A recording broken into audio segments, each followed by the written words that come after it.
aqui falando de bons momentos. Vocês lembram daquele político chamado Enéas, que a gente achava que era um louco? Quem tem a minha idade, já passou dos 35 anos, lembra perfeitamente das políticas que ele falava e a gente achava loucura. E hoje em dia a gente está vivendo. Nada que a maturidade não chegue para dizer que ele estava certo. Vamos dar uma olhada no que ele falava antigamente? 1998, no programa Ratinho. Bora lá.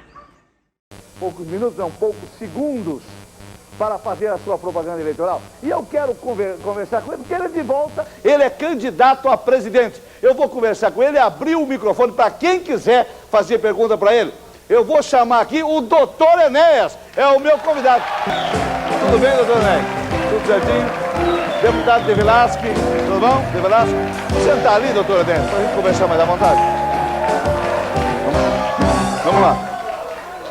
Olha, tem microfone à vontade, pode pegar, ô Velasco. O senhor é candidato a presidente, doutor?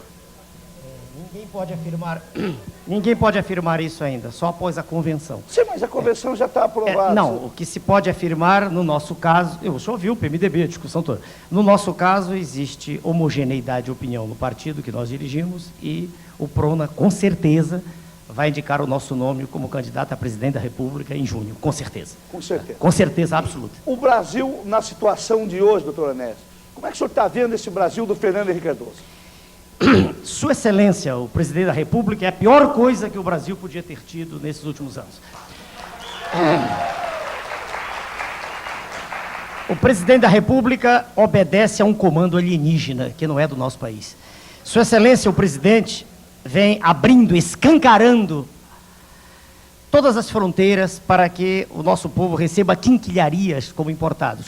E vem destruindo sistematicamente a indústria nacional, vem destruindo a agricultura, fazendo com que o número de desempregados chegue a uma cifra astronômica, que já está em torno de 10 milhões de pessoas. Enfim, a cada instante, com um sorriso nos lábios, enganando a população, às custas de todo um sistema de comunicações que, lamentavelmente, está todo comprometido, com raríssimas exceções, o senhor sabe disso. O que se passa é que a população é enganada. Ela não tem ideia do que está se passando. Ela não percebe que está caminhando para um abismo. O abismo em que, daqui a pouco, o desemprego do lado está batendo na nossa porta. Se o senhor assumisse hoje a presidência da República, qual seria o primeiro ato do doutor Enéas, do presidente Veja, senhor, Enéas? não há um ato, há todo um conjunto de atos. Uma coisa que é fundamental é parar instantaneamente com a drenagem de recursos que são mandados para o exterior. Para o senhor ter ideia, de cerca de 10 bilhões de dólares, que é, em termos médios, a receita da União, de todos os tributos, de 10 bilhões, 5 bilhões são pagos de juros. Dívida interna e externa. Isso o povo não sabe. 5 bilhões. Veja como não tem nenhum sentido essa discussão imbecil de fazer projeto de educação, de saúde, não adianta. Porque toda a riqueza nacional está indo embora. Esse é o ponto.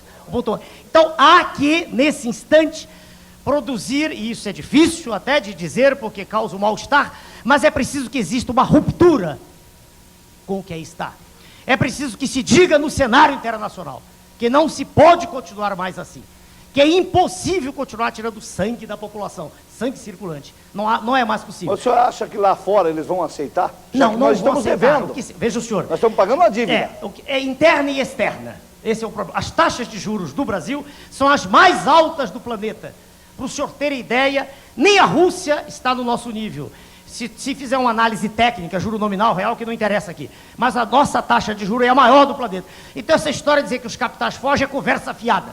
É conversa fiada. Porque eles estão vindo em massa para cá para levar mais dinheiro de volta. Isso não adianta nada. Ninguém vem aqui de graça, exatamente. Né? Ninguém vem aqui de graça. E é perfeitamente possível nós sermos uma nação independente. Não há dúvida quanto a isso. É perfeitamente possível.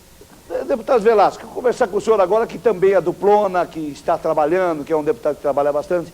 Deputado Velasco, o senhor acredita que o PRONA tem alguma chance de fazer com que o Enéas seja presidente? Se nós não acreditássemos nisso, Ratinho, nós não estaríamos aqui. Que as pesquisas apontam. As pesquisas apontam, não, eu estou falando sobre pesquisa. Claro. Eu falo sobre as pesquisas hoje apontam que o presidente Henrique está eleito. O senhor permite apartá-lo? Pois não. Posso? Em 1994, essa imprensa que aí está podre, completamente podre. Em 1994, essa imprensa me apresentava quase, desculpe, só por favor, como não concorrente. Até 15 dias antes eu não existia no cenário, não aparecia. E, no entanto, quando as urnas se abriram, eu fui o terceiro mais votado. O que saiu da urna, não tínhamos fiscal em nenhum lugar do Brasil. O que saiu foram quase 5 milhões de votos, se o senhor se recorda. Agora, já que se tocou nesse assunto, vale a pena, com algum dos colegas, com o senhor da Folha de São Paulo de hoje, vale a pena, quando eu falo da imprensa, veja o senhor, Folha de hoje, por favor, com sua permissão. Pois não. Sai um trechinho aí, Nome de Enéas. É uma coluna, O Nome de Enéas. Sabemos por quê e porém que a cultura brasileira, por suas qualidades e por seus defeitos, é refratária ao fascismo. A flexibilidade dos princípios e dos preconceitos, o inautêntico da maioria das experiências, o relativismo dos costumes, nada se adequa bem à disciplina histérica que o fascismo sempre requereu até na Itália. Só um minutinho de novo. Sem citar nomes, não interessa. Folha de São Paulo, editorial, hoje. Por favor, hoje. Hoje. Agora veja, quando se fala sobre o meu nome, ou é achincalhe, ou é deboche, ou chama de fascista. É claro que se apresenta a figura do Dr. Enéas, professor de medicina, como uma piada. Porque nós não estamos ligados à classe pútrida, que aí está. Esse é o problema. Agora veja, o ilustre jornalista se esquece... Agora, deixa eu me dar uma só um parte. instantinho que ele Pois leu. não, Dou pois já não. para o senhor. Pois não. Ele leu, só esse trechinho aqui que o senhor leu, Adéqua, né? Adéqua, Veja, a população lê isso, não estou falando do povo. O Adéqua povo não lê bem a jornal. disciplina. O povo não tem dinheiro para nada, nem para ler jornal, nem compra. Mas Adéqua, será que o ilustre jornalista que ataca e que me usa epítetos, às vezes grosseiros, não aprendeu no seu curso primário que o verbo adequar é um verbo defectivo? Será que ele não aprendeu que não se diz adéqua, que só se conjuga adequamos, adequais, nas formas arrisotônicas? Será que ele não aprendeu isso? Será que o ilustre diretor desse órgão não tem curso primário ou ele quer que todos nós tenhamos esse curso primário? Porque eu tive curso primário bem feito, numa escola pública, que é o que nós vamos criar no Brasil. Escola pública de valor, escola pública com a professora ganhando bem, escola pública com a professora respeitada de curso primário, e não essa imundice que está aí, e que está destruindo a educação de base. Quando eu digo imprensa podre, só uma palavra, dou já a palavra para o senhor dono do programa. O senhor tem a revista IR? Não, o programa é de todo mundo, só o programa é nosso. Porque o senhor permite mostrar, essa revista é internacional. No Brasil, em inglês, só 200 pessoas compram. Por favor, é o Executive Intelligence Review, essa revista. Essa revista mostrou, em 29 de agosto do ano passado, quem comprou a Vale do Rio Doce. Claro que os senhores não sabem, porque a imprensa podre não mostrou. Quem comprou foi o professor George Soros, mega especulador mundial, que é apresentado não por mim, pelo EIR, como um dos reis do narcotráfico mundial, que o senhor condena tanto aqui. É por isso que a imprensa não gosta de mim, de nós, é por isso. O senhor entendeu? Quer dizer, quem comprou a Vale do Rio Doce foi... O narcotráfico. Quem comprou a Vale do Rio Doce foi O quem? narcotráfico. Eu não posso provar, mas é a revista internacional, citado especificamente como um dos homens que... Citado, está grifado aqui especificamente. O senhor percebeu? Quer dizer, essas coisas não saem nos jornais. Agora, os jornais não querem que o doutor Enéas seja candidato a presidente. Não interessa. Quando a Vale do Rio Doce foi privatizada, um crime de lesa pátria, crime colossal contra o povo brasileiro. Eu tenho na mão de um colega, por favor, o senhor pode me dar aí, doutor Passos, por favor. Naquela época... Pode entrar aqui. por favor, doutor Passos, é do nosso partido. Nessa época... Não, eu queria um pouquinho um trabalho do Almirante, que escreveu na época no jornal. Um almirante, um homem respeitadíssimo, né? Almirante Roberto Gomes Silva, escreveu um artigo no jornal Ombro a Ombro, em que ele faz uma análise circunstanciada do que era a Vale e por que não podia ser privatizada. O coronel Schirmer, diretor desse jornal, mandou isso para toda a grande imprensa. Não saiu uma linha em jornal nenhum. E, no entanto, o que é que sai nos jornais? Sai que a Vale não dá lucro. Que patifaria! Que mentira! Por que eles não disseram? Por que eles não disseram nos jornais a verdade? Não disseram, por exemplo, que as reservas nossas de ferro dão para 500 anos. Por que eles não disseram, por exemplo, que o titânio que nós temos na Amazônia é mais do que existe em todo o planeta? Por que eles não disseram que as reservas de ouro lá da África estão se esgotando e que as nossas serão provavelmente as maiores? Por quê? Por que não dizem que eu, por exemplo, processei a revista Veja, a mesma que falou do senhor, os que chamam o senhor de bizarro, porque o senhor mostra a verdade no seu programa. Doutor Paulo, eu criei um departamento jurídico. Agora, quando o jornalista analfabeto... Não é isso, eu quero... É isso aqui. Isso aqui é uma ação contra a revista Veja. Depois, ganhamos quanto, doutor Paulo? Não interessa nem o valor. 12 mil dólares, mas o problema é que o valor é simbólico. Porque a revista Veja usou palavrões, termos chamando de... não me lembro mais, cacareco. Cacareco é o rinoceronte. Pelo amor de Deus... Falta de respeito com o professor de medicina. Tem uma colega médica aí. Doutora Vani. Doutora Vani, por favor. Eu acho, doutor Enéas, que realmente o que aconteceu com a imprensa é que antes de se falar do doutor Enéas, é a minha visão. Né? Depois eu quero, ergo a mão quem quiser fazer pergunta para o professor Enéas.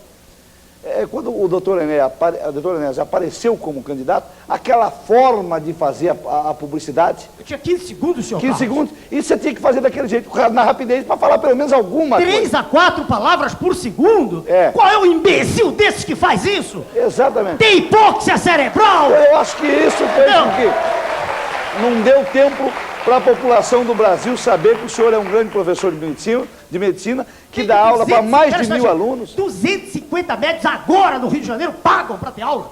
250 metros aqui em São Paulo, só lá o Hotel Danúbio, isso a imprensa não diz. Falta de respeito, entendeu? Não diz que o doutor De Velasco é advogado, o pastor veio para nós porque acreditou na nossa tese. Exatamente. Quantos deputados, quantos foram convidados? A gente convidava, daqui a pouco a gente virava, não posso ir, a gente não sabia o que tinha acontecido, ninguém pode provar o que aconteceu.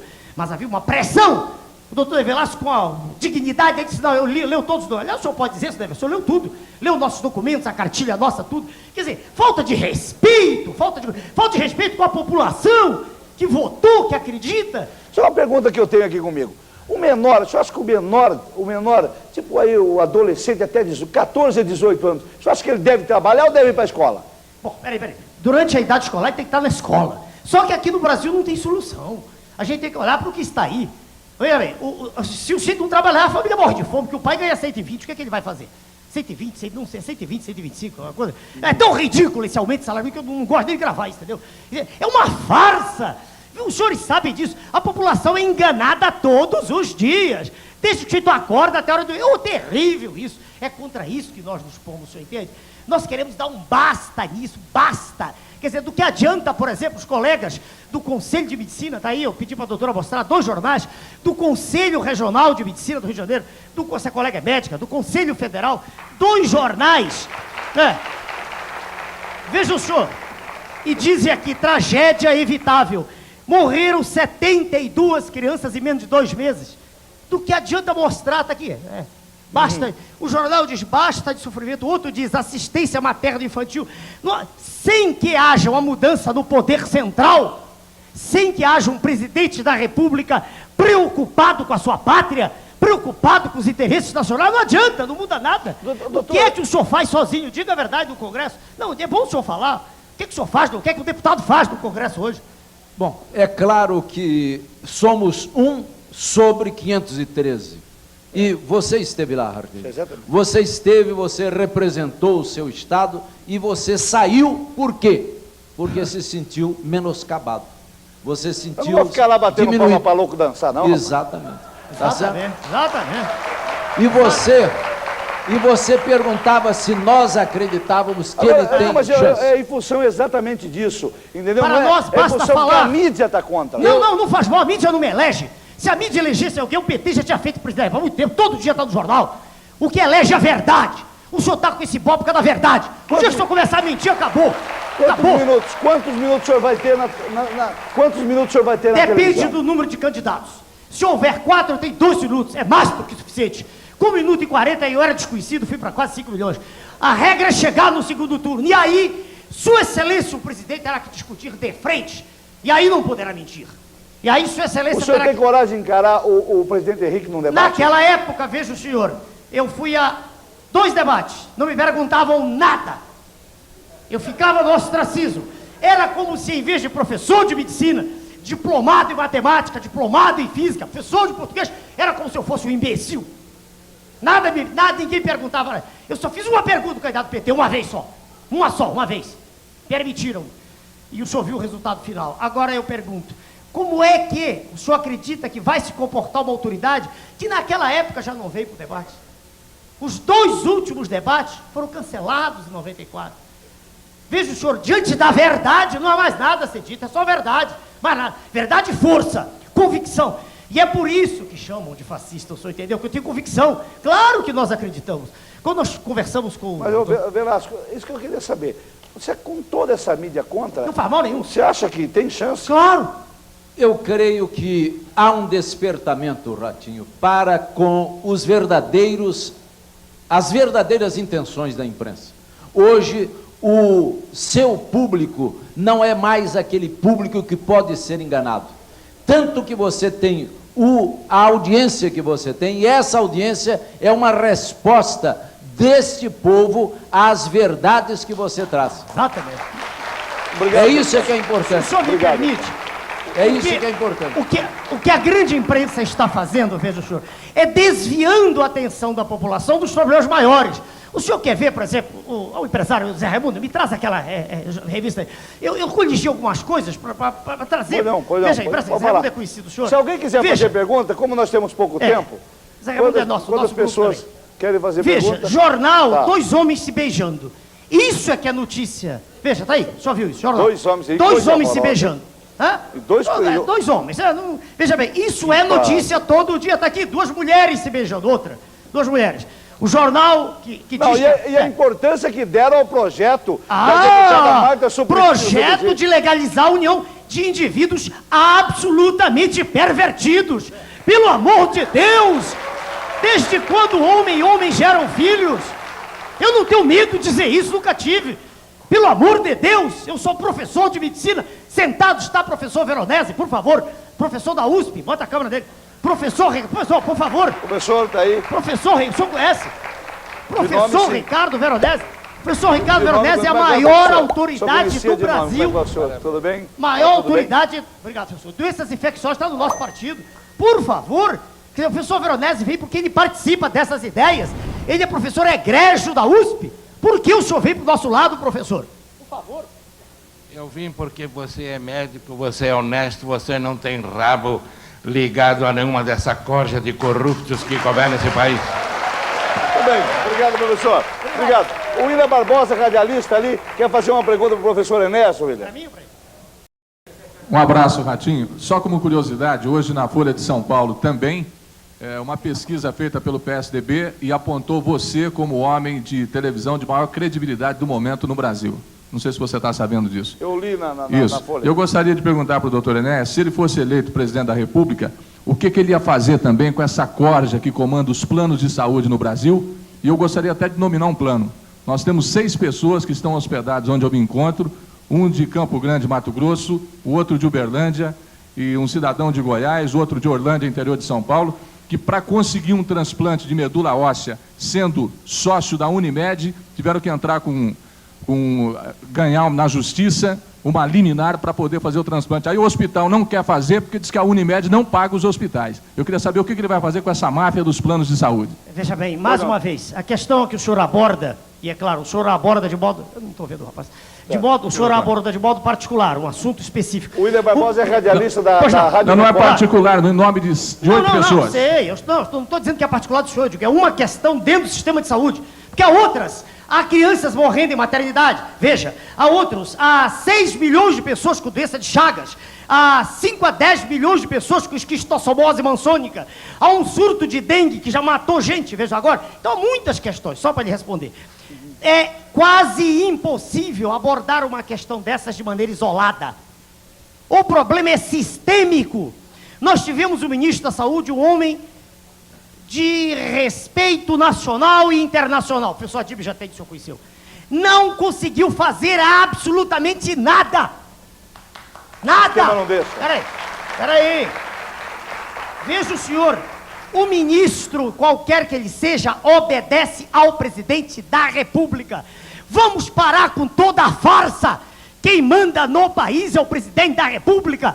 Ele disse que não havia reeleição, que não queria, muito tempo depois aceitou, e todo mundo sabe que foi a reeleição. Quem manda é o presidente, o poder dele é monocrático. O resto é conversa fiada. Entendeu? Congresso não manda nada. Nada. Quando me perguntam o que é que você vai fazer com o Congresso, vou fazer o normal. Vou fazer com que a população saiba, através de uma primeira medida provisória, o que está sendo feito. Vai ser dada uma explicação. Esse problema que o senhor tocou é um, entendeu? Agora, é um conjunto. É claro que o senhor falou uma imundice. É claro que isso não pode ocorrer, é evidente. Isso é notório. Agora, é um problema dentre tantos, o senhor entendeu? A falta de assistência médica, os salários dos colegas médicos aviltantes. Enfim, o desrespeito pela pessoa humana é terrível no Brasil. O senhor está entendendo? Acre, eu estive no Acre, colega do Acre, uma moça aí. Há um jornal no Acre, eu estive lá há pouco tempo, um instantinho. Houve um concurso no Acre, ouçam, para servente, essa moça do Acre, servente. 1986 pessoas fizeram, passaram 192. Serventes não puderam ter emprego, acho que passaram universitárias, porque não há emprego para ninguém. Essa globalização é uma farsa, farsa. É preciso... Doutor Onésio, o nosso tempo é muito curto aqui. O senhor vai voltar aqui em outros programas, junto com o deputado Velasco, que é nosso companheiro, nosso amigo, né? Amigo e irmão mesmo, gosto muito da família do deputado Velasco. E eu quero que o senhor volte para responder outras perguntas que porventura virão, tá bom? Obrigado, muito obrigado pela sua presença. Obrigado. Deputado Velasco, muito obrigado. Um abração forte. Aqui o senhor não teve só 30 segundos, não. 5 minutos. É, demais. Tá bom? Um abraço.